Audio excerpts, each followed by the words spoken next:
So page 22, we're holding Ois Gimel. Before we start this Ois, I'd just like to discuss this concept a little better and easier.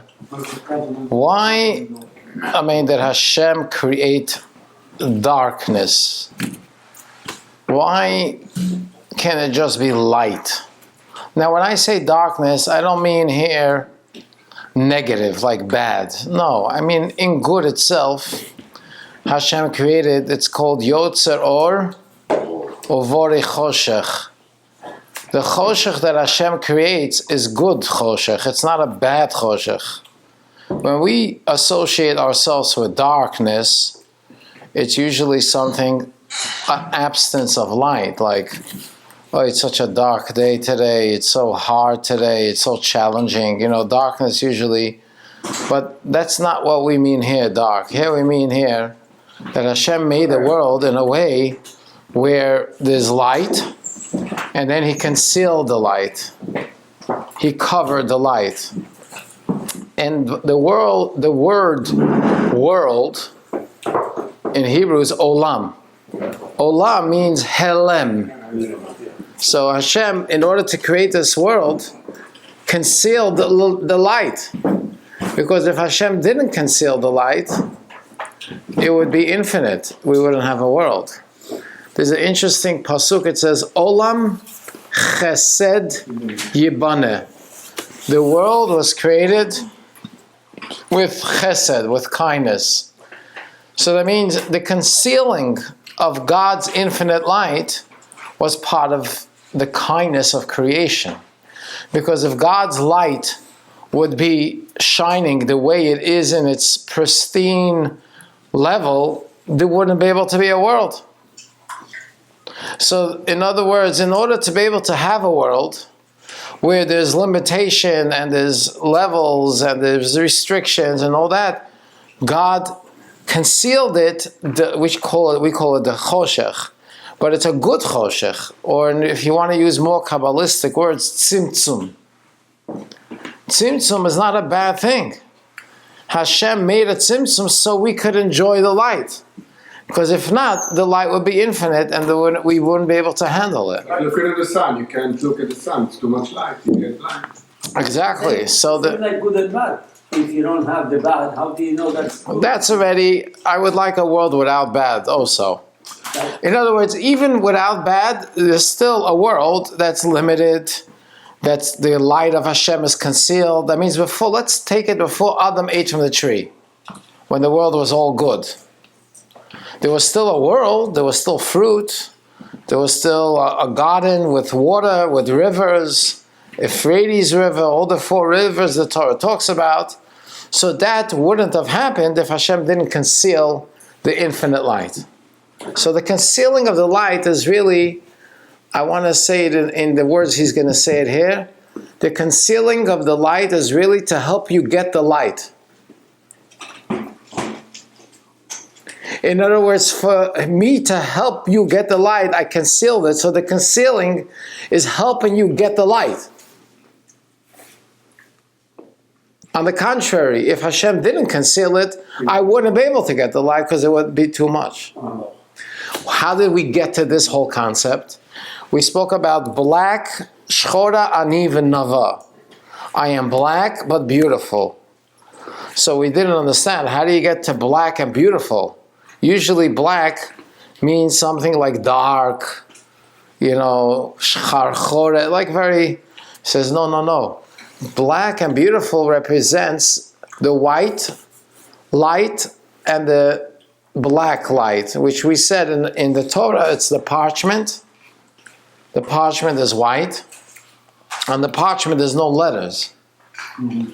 So if I would make a Torah with just parchment, with no black ink, I don't know what it says, because there's no words. So I have an infinite light, and here I say, here's the Torah. I don't know what does it say? Because it's infinite. Mm-hmm. So what did Hashem do? He says, no, let's create letters. And these letters are the letters of the Torah. But how do you do it? You take ink. It has to be black ink. and you put it on the parchment. So what does the ink do to the parchment? It reveals the light that's in the parchment in that letter. It's expressing the light, and now I have something. I have a word. I understand something here. But why shchora? You could do it in blue, in red, in... The idea of shchora means the idea of concealment. Because when it's black, it's like covers it. It's covering the total light. When I have, let's say, a color of yellow, it still has brightness. Black is have no other colors, so it's like a pure color. Black is not a color. Black is a combination of... No, it's black not. is Just the opposite. Black is not a combination. Black is an individual color. Okay, well, the point here is, Four colors in the base. I understand what you're saying, but here is just bringing out that it's like the concealment. It's like the darkness. It's like the choshech. It's the idea. Shachor. Okay? Now, one more thing. So that's clear, what we said. Now there's another piece, very important. It's called relative. Now, relative. What's relative mean? Let me explain to you. Darkness, for me, darkness, when I say darkness, I mean concealment. For someone else, that could be light. In other words, as you go, if you want to go, let's say, take from a higher level to a lower level. So if I want to take the wisdom of Shlomo HaMelech, which is Shir Hashirim, and I want to bring it to your level. So what did Shlomo HaMelech do? He had to conceal the infinite wisdom that he had, cover it, conceal it till he gave it in a level that you could understand.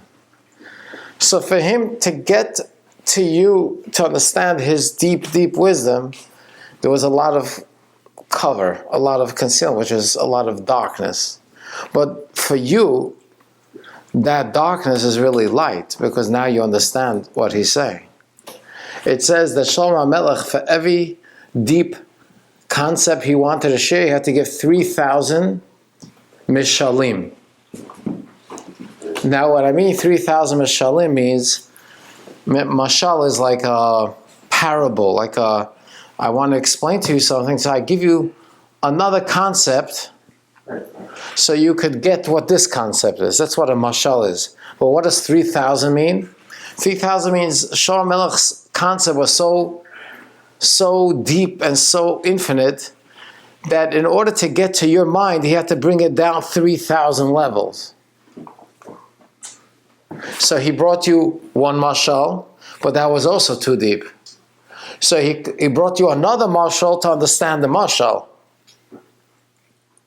but that was also too deep. So he brought you another mashal to understand the mashal, to understand the mashal. That was also too deep, went 3,000 levels. Do you get the...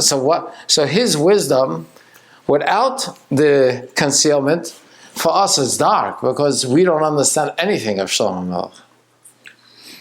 But by him concealing it, and concealing it, and concealing it, and concealing it, and finally bringing it down to the 3,000th level, oh, now I got it. Thank you, Shlomo HaMelech. But for Shlomo HaMelech, that's already dark, because he had to conceal it so much that it's almost like, it's like you want to tell a little child and want to explain to him something that's infinite. Infinite means no limit. How do you explain a 5-year-old child infinite? He doesn't understand what you're talking about. So you say to him, let me give you an example of what's infinite. You see the toys you have here? Can't you count how many toys you have? No, it's too much for me to count. It's too many toys. I have like 1,000. For him, that's like infinite. But for me, it's just toys and it's a few pieces, you know what I'm saying?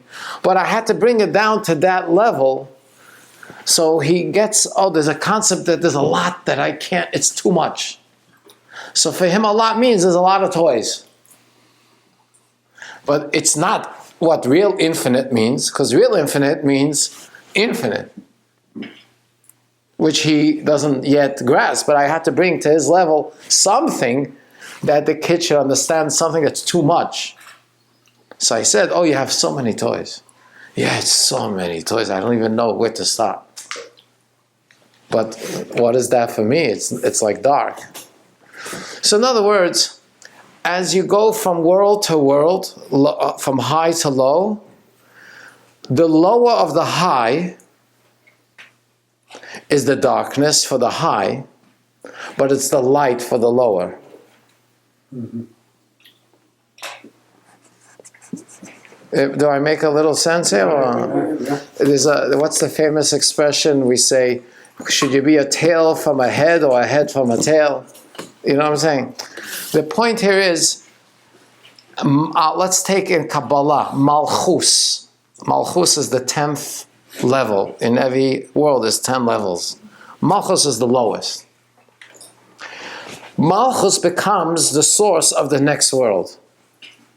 Why? What did Malchus do? Malchus concealed all the 9 levels above it and concealed it in such a way that now Malchus could create the next lower world, which over there the light is far more condensed, so now this lower world could enjoy. So for Malchus, for Atzilus, the highest world, Malchus is like the lowest, it's dark.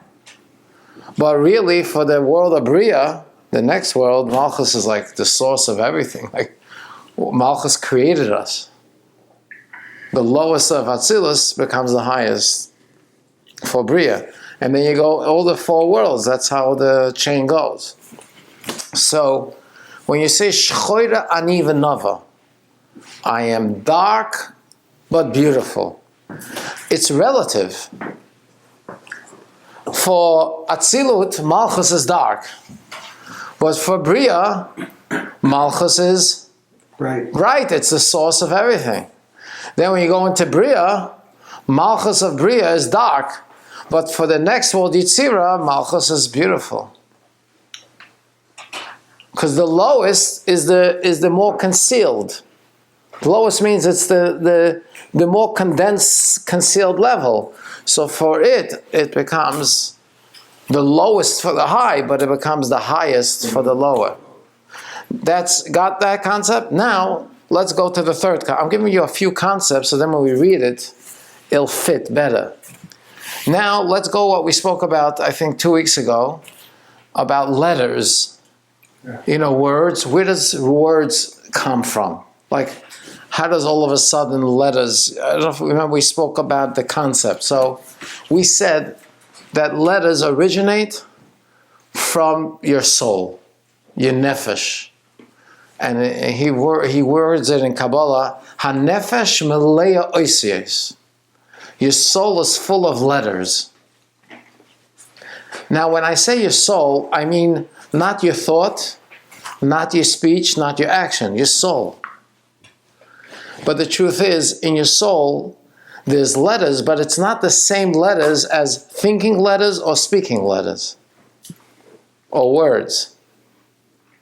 Because in the soul, there's no concept of thinking or talking. To the motion. It's almost like a light that it has in it the potential of expressing itself. Like someone asked, I think 2 weeks ago, when God speaks to Moshe, it says, Vayomer Hashem el Moshe. Hashem spoke to Moshe. Is there actually words that Hashem actually said? So the Torah says no. Speaking means revelation. The whole idea why we speak is so I could reveal to you what I'm thinking about. Because if there's no one in the world, then I don't have to speak. Mm-hmm. Speech is just to bring out to you what I'm trying to share with you, whether it's a feeling, whether it's an intellect, whether it's an idea, whatever. I want to express it to you. So I bring it out in words, but think about it. In order for me to express it in words, I first have to think about it. Anyone that speaks without thinking, they didn't say anything. In other words, the way the process goes is, You want to speak? First you got to think. There was once two rabbis, I think Rabbi Yitzchak Briska and another rabbi, and this other rabbi used to speak like for hours. Yeah, Yitzchak Briska spoke for a few minutes. So he says, I'll tell you the difference between me and the other rabbi. The other rabbi, he thinks 1 hour what he's going to speak for 23 hours. I think 23 hours what I'm going to speak in an hour. You get the difference here? So real speech, when we speak about speech that you want to express really something, means you thought about it. The more you think about something, the more you could express it in words better. Because the process is, it has to go from thought, words of thought, to words of speech. That's the process. However, before it gets to thought, there's a step above that. That's called the soul, the nefesh. The fact that you're thinking, intellect comes from the nefesh. So in the nefesh is also letters and words, but it's not the same. We call it not the same thickness or the same level as words and letters in your mind and thought, and not the same level of words and letters in your speech. That's even lower level. So basically, every time you want to speak, like really speak, there's 3 levels. There's the soul that has full of words and letters in it, but over there it's just potential. It's not yet, there's no words actually. There's no thoughts, it's just your soul. Then you have to think. So now it's coming down in words and letters of thought. And then you come to a lower level, which is bringing those letters and words in speech, when now it becomes a real thing. It's interesting, when Hashem created the world, He also used that process. It's called, He first created the worlds of thought, and then He created this physical world. That's why you say, Baruch she'omar v'haya olam. But look at the next sentence. Baruch omer v'oseh. So the first Baruch she'omar means it's the thought of thinking of having a world. But it's not yet that Hashem expressed it in omer v'oseh. It's just the thought. That thought created all the worlds in potential. The thought is coming also from the Ratzon. The Ratzon is the nefesh that wants the thing. That's So how the the... Ratzon is even higher than that thought. Yeah. Because usually a person thinks what he wants. No, not always. Why? Well, a lot of Sometimes it's messages. a lot of messages come through your mind. Okay, so you're speaking about machshavot zorot. I mean to say, thoughts you don't want to think, but it comes into your mind. No, also good things that, you know. Yeah. But idea, for example. You know, But I'm speaking about trying to get like a real concept that I want to bring down to a lower level, like a teacher. Exactly. I want to. You're right that we have thoughts flying in our mind, and we have all kinds of things. I'm not getting it. That's true. But I'm just going into like, how do I bring from this level of a deep concept and bring it down to another level till I can share it with you, like almost like a teacher to a student or a father to a child or whatever, like bringing down the concept. Mm-hmm. So you have the way it works is, I want to think, I want to share with you an idea. Then there is, I think about it. And then there is, I speak about it. So what these 3 processes, your nefesh, which is like ratzon, your thought, and speech is like 3 worlds.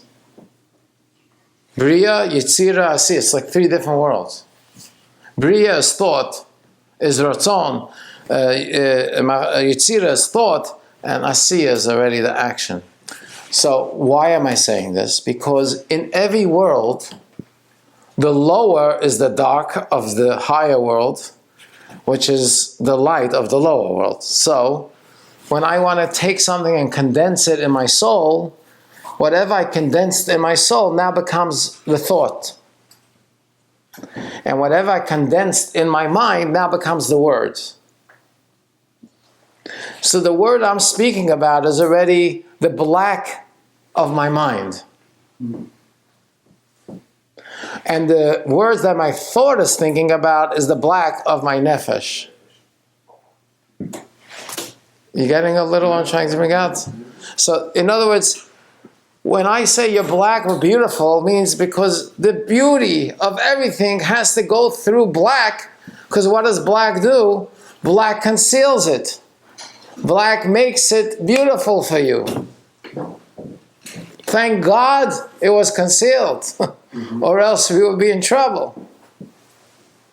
It says an interesting thing. It says when Mashiach will come, V'hoyu einecha royes esmeirecha.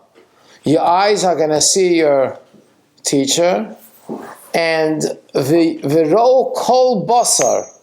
Every flesh is going to see Kipi Hashem diber, that Hashem is speaking. What does it mean they're going to see? The concealment will be off. Let's take one more example. Just I want to bring this clear because it's a little hard. You know when they went through the Yam Suf, what happened really? How is it all of a sudden the water opened up? The water opened up. How did the water open up like this? So the Torah says a very strange thing. When the water covers the sea, means it's concealed. You don't see anything that's in the water because it's covered. Right. When you split the water, what happens? You're uncovering the cover. And now you see everything that's in the ocean. You see fish and everything is there. That's why they said. So what did Hashem do? In order for Hashem to have the sea split, he had to remove his concealment. So the sea splitting is almost like a chain reaction of what really happened in a much higher level, that the covers uncovered and they were seeing the essence of God. And that manifests and went from world to world to world till they got to the actual sea, and they said, Zekeli vanveyo. What does the Torah say? Rasa shivcha layam, ma sheloi rasa Yecheskel ben Buzi. Now Yecheskel's nevuah is very hard. It's like 43 a lot of very Yecheskel was in the end of by the destruction of the first Beis HaMikdash, 2,500 years. But the Shivcha is like the maid that left Egypt with all the Jews. She saw godliness at the splitting of the sea more than Yecheskel ben Buzi saw in his big prophecy. Because there was no covers. There was no black. It was just light. What does it say by the Kriyas Yamsuf?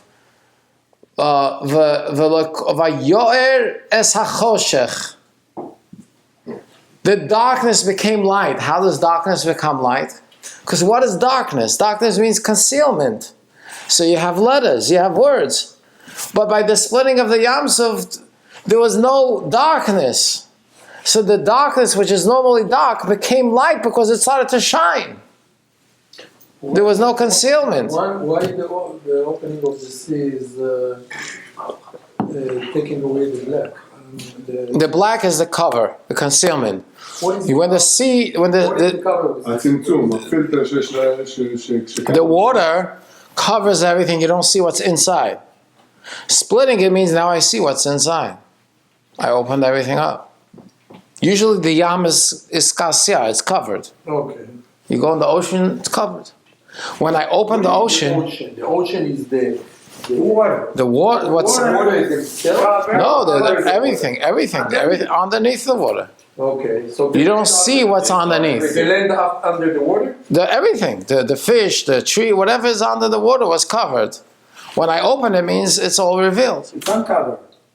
Just like we have a world here that's revealed, trees and whatever, mountains. There's a whole world in the ocean even bigger than the world that we have here. Yeah. But it's concealed, it's covered. So You're coming in from the airplane, okay? And you're above the, Question is the water. as you go down, you're Yeah. covered. Yeah. Yeah, exactly. of course. Water is light. But the idea is that means concealed. Right. But then when you move the water, it's all open.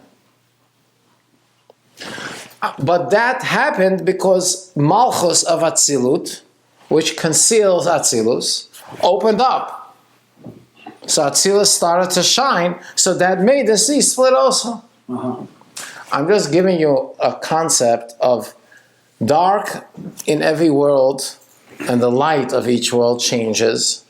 And when every level opens up, then it's just light. So when I say you're beautiful and dark and beautiful, it's true. Why? Because if not the letters and words, I wouldn't have anything. So thank God you're dark. Thank God Hashem concealed. Because if not, I wouldn't have Nava, I wouldn't have beautiful. So the dark, the letters and the words are making things now beautiful because I understand the concept. I understand what's going on, which till then I couldn't understand. It was just white parchment without words. So you're saying that the concealment help us to see. Help us to understand, to understand. Now they remove the concealment. So What's going to happen? no, when they Well, and the sea, for temporarily. just a second, for this specific time where It was open. Yeah. So that means that they couldn't see. They couldn't No, understand. what means- they couldn't. How was- they make them understand? I would say it meant it was such a high light, it was such a heavy light, that for that moment they were able to connect to, but after that moment, that light was too much and they had to cover it. It's like when Hashem gave the Torah, originally he was going to say all the 10 commandments. That was the original hopeful plan. What happened? He said, Anochi, they all died. What do you mean they all died? Because when Hashem reveals himself, it's too much. It's not like they died that he killed them. It was too much light. Just like with our own sons. Exactly. It was too much light. Okay, so then what happened by the end? So they said, let's do it through Moshe. What do you mean through Moshe? Now it gets concealed a lot when it goes through Moshe, so now I could enjoy it. And now I could connect to it. Now I can understand what it says. So the Moshe is like the dark. But for us, that's light. Because if not Moshe, I would plot. When Moshe had to cover himself. Yeah, that we couldn't see his face. No shame. So the black is beautiful. That's what I'm trying to say. In a way, when we sleep, When we are in the dark, After. right? After. And then when we open our eyes, we said, It's a light. It's a light. It's a no. Yeah.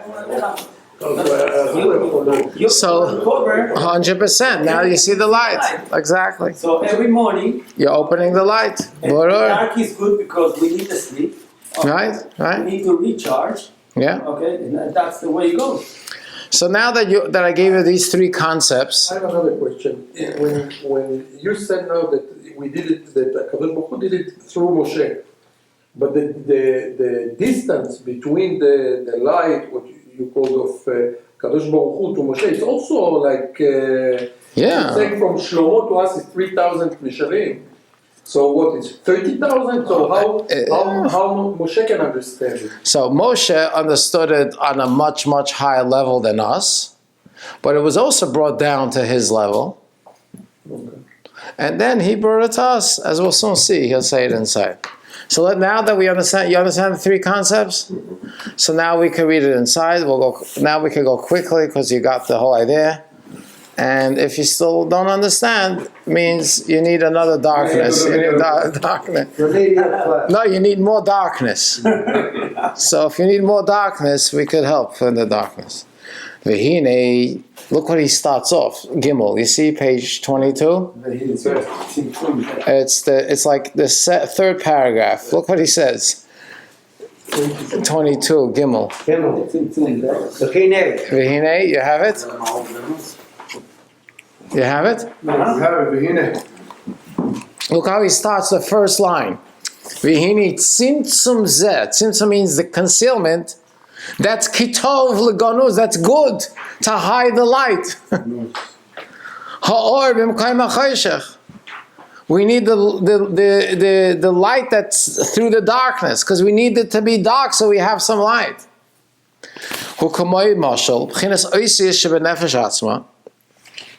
Your nefesh, which is the highest, because we said nefesh is the highest, in order for your nefesh to reveal itself, it has to have oisius mamash of machshava and dibur. But what does it mean that your nefesh needs machshava and dibur? So now from this next paragraph till the next page is like a parenthesis. Parenthesis means I'm going to explain to you something here that even if I skip this, you could still go further, but this will help you understand what I just said. So let's read it, so at least it'll give us, but we're not going to delve because I already told you the concept. What does it say? Even though there are 22 letters. In Torah, there's only 22 letters. The final letters is an extension. It's not like another letter. So in general, in Torah, there's only 22 letters. Just always to remember. So even though in your nefesh you have 22 letters, but I want you to know, I want you to understand the letters is not your essence of your neshama. Why?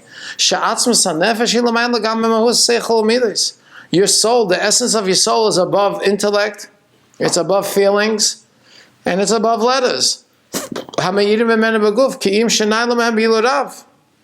So your nefesh, your essence of your soul is above intellect, above feeling, is above letters. Ella, sha'ara, v'koyach mena. Ara means a little shine. And kishenimshach, when a little shine of your nefesh comes u'mislabish v'mayach, a little piece of your nefesh comes into your brain, nasa makar seichel shemayach, that becomes a source of intellect. Uvoida koyach chalu kol v'etz nefesh. But when this is still kol in your essence of your soul, when it's still in your nefesh, it's not yet seichel. It's only when it comes into your moyach, then you have seichel. But when it's still included in your nefesh, it's not even seichel, because your nefesh is above seichel.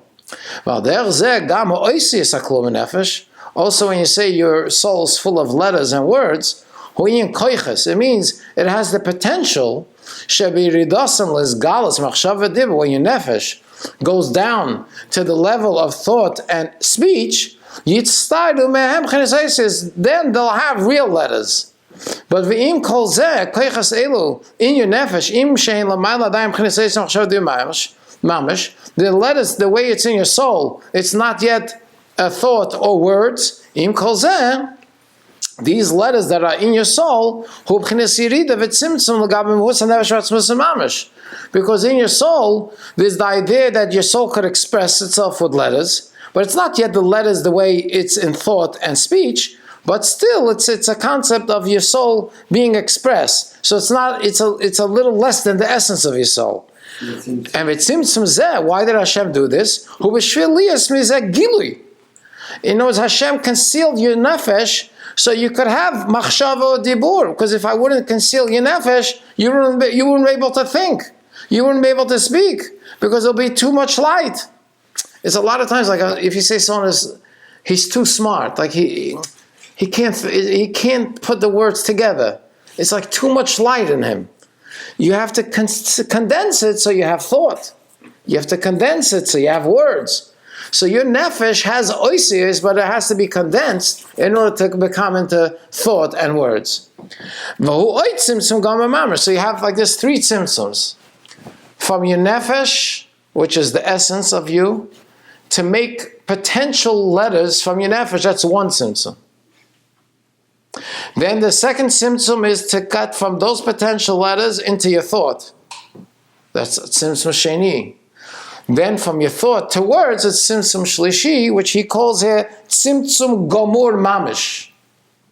Because by the time it comes to words, it's really covered. And also words you can't take back.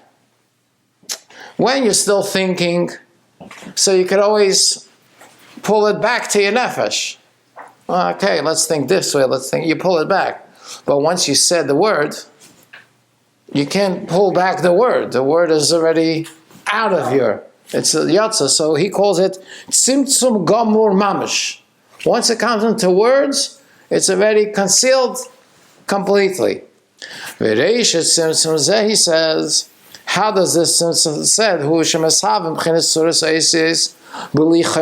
The first thing you got to do is in your nefesh, in your neshama, that has to first create letters that don't have a chumrius.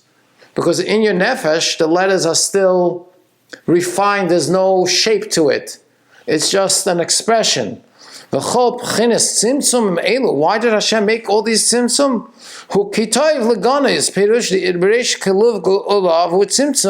Why did Hashem want to make a tzimtzum? To make his avis oisis chakika al mashal. He gives a good example. It's called chakika. Chakika means when you engrave in a stone.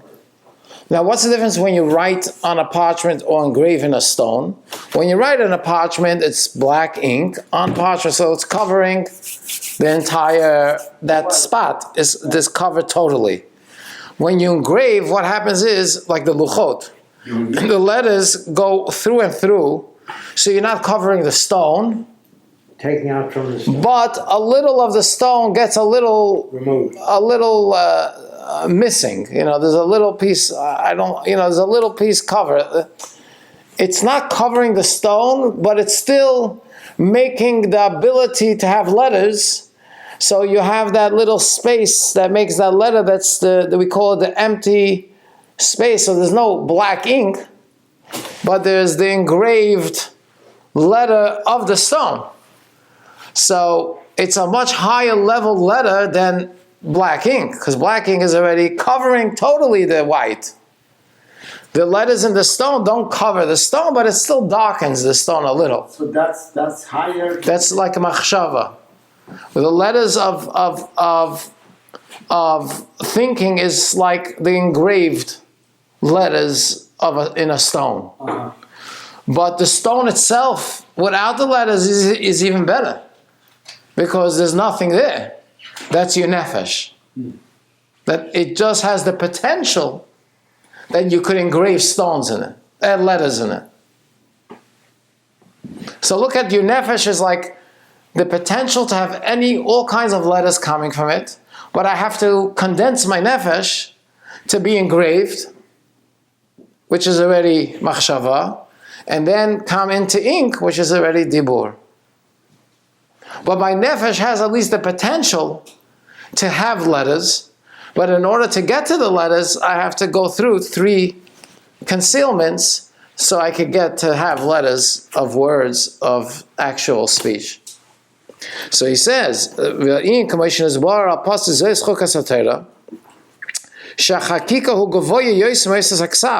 engraved letters is much higher than written letters. The letter of the stone is the stone itself. By ink, you're taking a separate material and you're putting it on the parchment. When you make letters in a stone, it's the stone itself that's making the letter. You're just engraving it, and by engraving it, it becomes a letter. So it's not I'm putting an ink on it. I take the stone itself and carve out letters that go through, and that becomes the word. So it's not such a concealment, because I'm taking the stone itself and that becomes my letters. By ink, I have to actually conceal the parchment. And therefore he says, V'zehu choros ala luchos. That's what it says when Hashem gave the luchos. It says the word charus. What does charus mean? Engraved. Masha'in kein oises aksav. It's not so the case with written. The ink is a separate thing. The ink makes that entire space black. Achine oises chakukim. I want to tell you something. Even the engraved letters, av shehim minei obei, even though the engraved letters come from the stone itself, im kol zeh gam ke mashchin ksas eved hateva bor. It still makes the stone a little blackish, because when you put an engraved letter in a stone, nechshach ksas behirusai, you're making that beautiful stone a little darker. It's not so bright before you engrave the letter. Where it's engraved, it's not shining as great. We have it also when they wrote the 12 Shvatim. They took each shevet and they engraved it on another stone from the Kohen Gadol. So how did they do it? They had a worm, whatever, but the idea is they didn't actually cut the stone, because then by cutting the stone, you're going to be missing some of the stone.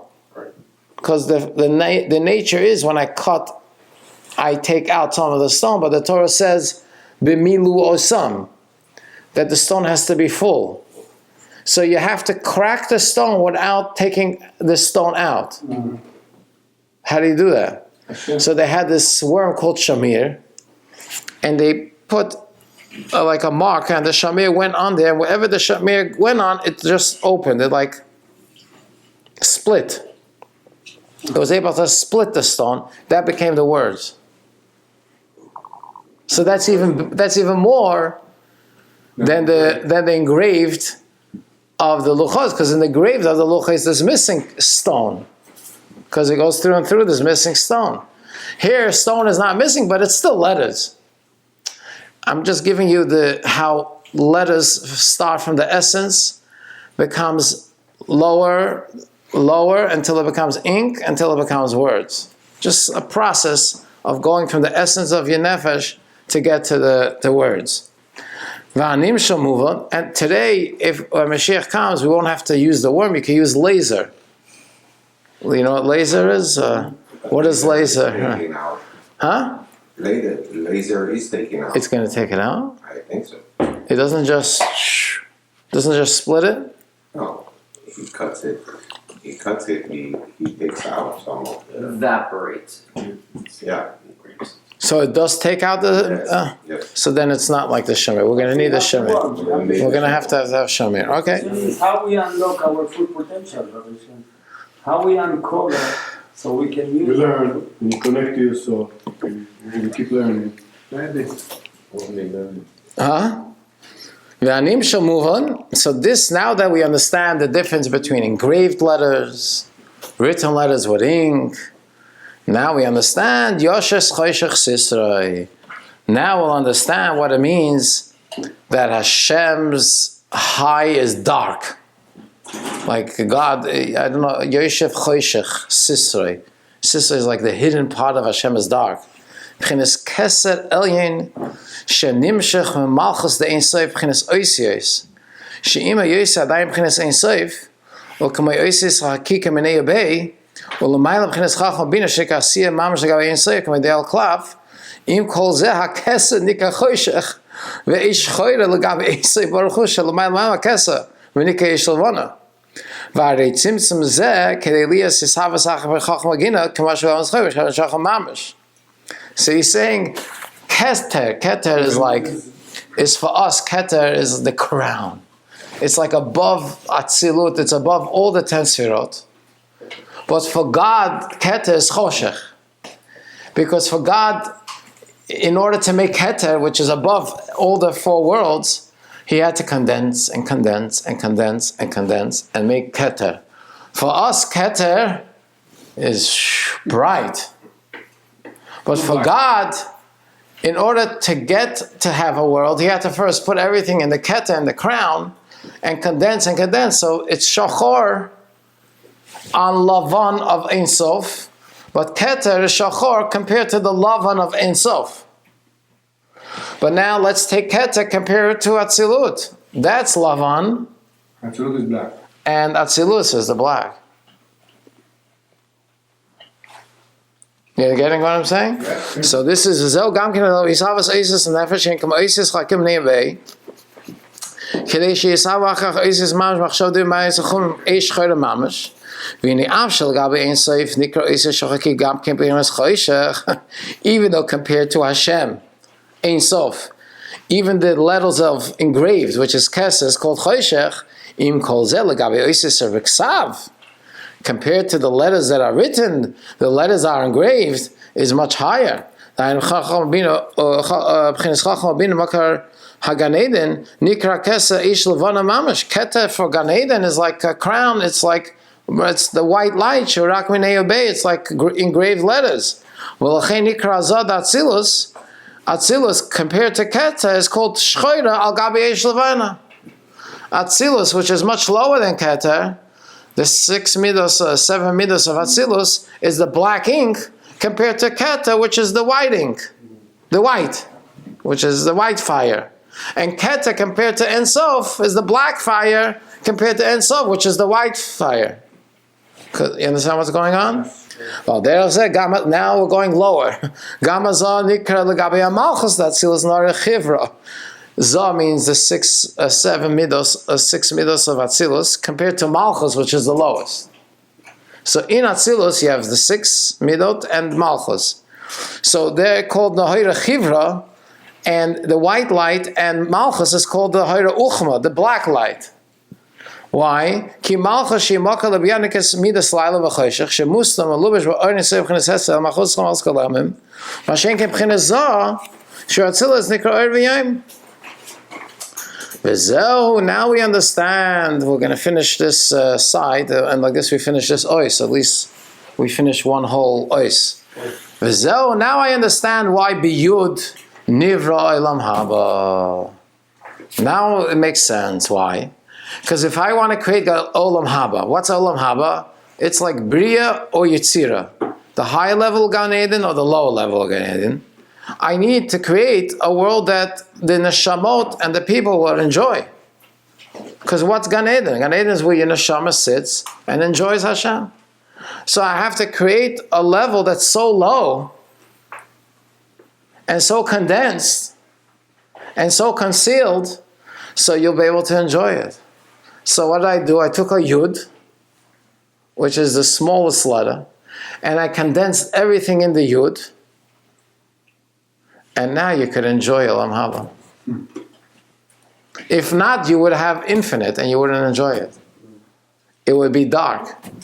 Not dark because it's dark. Dark it's because it's too much light. So look what he says. V'zeu b'yud nivay Olam Haba. Why yud? Yud is a small. Kamoi hadyoy. Like the ink al gabi aklaf. Why? Shaklaf, the parchment, is eish levana. That's the white fire. That's the infinite light of God that has no limit. You can't grasp God. So how am I going to give you Olam Haba? Olam Haba is somewhere where you could enjoy. I condensed and condensed and condensed and condensed, which is Nekuda Shchora, which is a black ink, Shemashcher Aklaf, which blackens the infinite light of Ein Sof. Makes sense now why Hashem made a yud? Thank God He made it a yud, or else we wouldn't appreciate anything. But I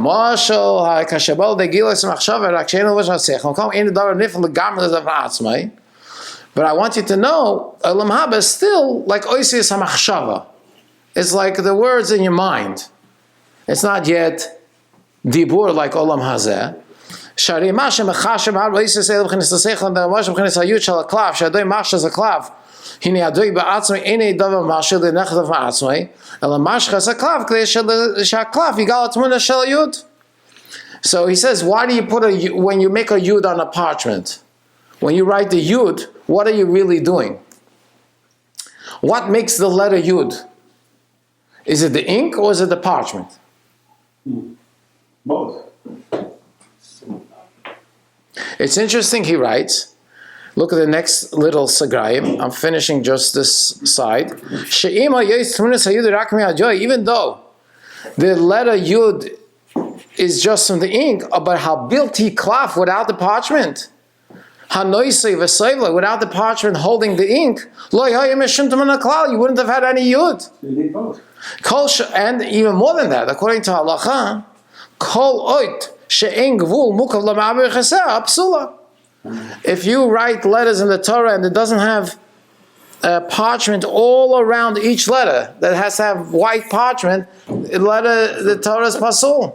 You need the white all around the letter. Why? The whole reason you have the ink is just to reveal the light of the klaf. In other words, the yud is only there so I could understand a little of the infinite light that's behind the yud, the klaf, which is the Ein Sof. So what the yud is doing for me, it's not the yud is an entity on its own. The yud is the letter that carries to me the infinite light in my level. So it takes the parchment and brings it to me into a yud so I can enjoy it.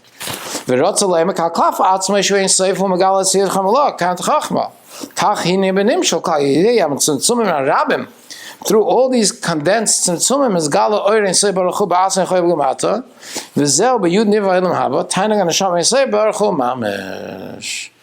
So now we understand why Yud created the world to come, because it's a place who's going to be in olam haba, the neshamot, which is going to have tainug.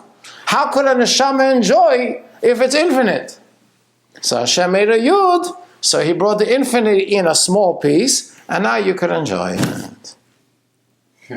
Is that clear? Yep. So let's just finish. Kitzur. Comes from the nefesh, goes to machshava.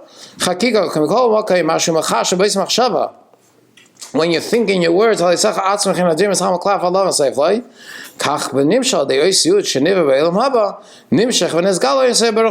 the letter Yud, what does the Yud do? It brings you the level of the Ein Sof into your level, so you could enjoy Olam Haba. So that's why it has to be a Yud, because if not, I wouldn't enjoy it. It will be too much. So no Yud, there's no joy. No, there's no Olam Haba.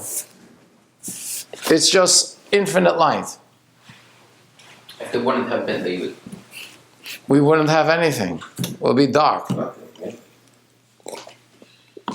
For Olam Haba. This world is another whole thing.